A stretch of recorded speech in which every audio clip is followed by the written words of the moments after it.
É impressionante como a imprensa nacional, pelo menos a tradicional, insiste em não falar a verdade sobre o tema. Talvez porque ache que isso vai prejudicar a imagem do atual governo ou porque não sabe mesmo avaliar o contexto real da visita infrutífera do presidente Lula ao governo americano. Mas nós aqui vamos mostrar.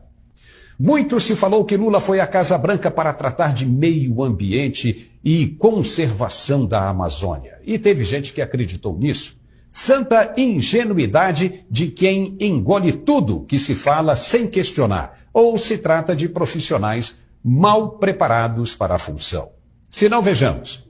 Você acha mesmo que o mundo pegando fogo, como está, com os Estados Unidos destruindo balões espiões da China todos os dias dentro de seu espaço aéreo, e uma ameaça real de guerra nuclear, o presidente Biden vai tratar de meio ambiente com o presidente Lula?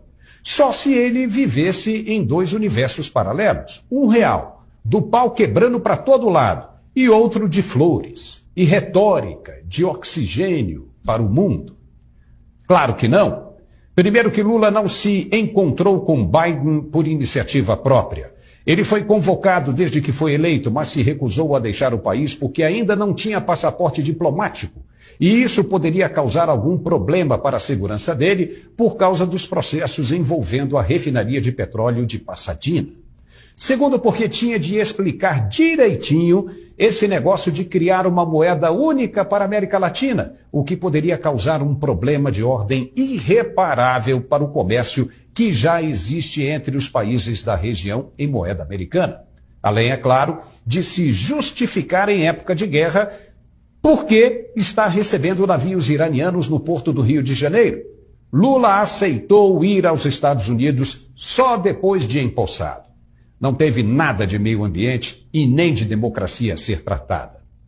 Ele ia falar de que democracia? Da de Maduro, na Venezuela, inteiramente condenada pelos americanos que colocaram a prêmio a cabeça dele, pagando cerca de 100 milhões de reais para quem levar Nicolás Maduro a uma embaixada americana? Maduro está na lista de procurados como o número 1 dos Estados Unidos, acusado de narcotráfico pesado. Os americanos sabem da ligação dele com Lula, e se o presidente brasileiro insistisse nisso, poderia entrar na lista também como cúmplice. Falar da democracia de Daniel Ortega, da Nicarágua, que também é perseguido pelos americanos e pode mofar na cadeia se for pego? Ou, quem sabe, falar da democracia de Díaz-Canel de Cuba, onde não há relações diplomáticas com os Estados Unidos e, ao contrário, tem sanções saindo pelo ladrão impostas pelos americanos. Será que Lula sonhou mesmo em acabar com tudo isso tomando uma cervejinha num bar com Biden? Ele até queria falar e foi aconselhado a ficar calado para que as consequências não respingassem nele. O tema principal da conversa foi a guerra entre as superpotências, que terá como origem a invasão da Rússia na Ucrânia. Lula até tentou argumentar, sugerindo que pudesse acabar com o conflito montando uma comissão de países neutros para negociar as condições, sendo que a Ucrânia parasse de se defender e a Rússia parasse de atacar. Joe Biden disse na lata dele: não há plano nenhum sobre a Ucrânia se a Ucrânia não estiver envolvida. Ponto. Uma paulada na cabeça e não se fala mais sobre o assunto.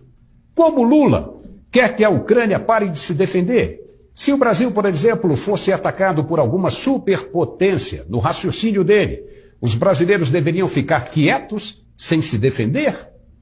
Passou vergonha e ouviu uma cobrança que ele ficou de analisar e responder depois. Esperamos que ainda dê tempo e ele tome a posição correta.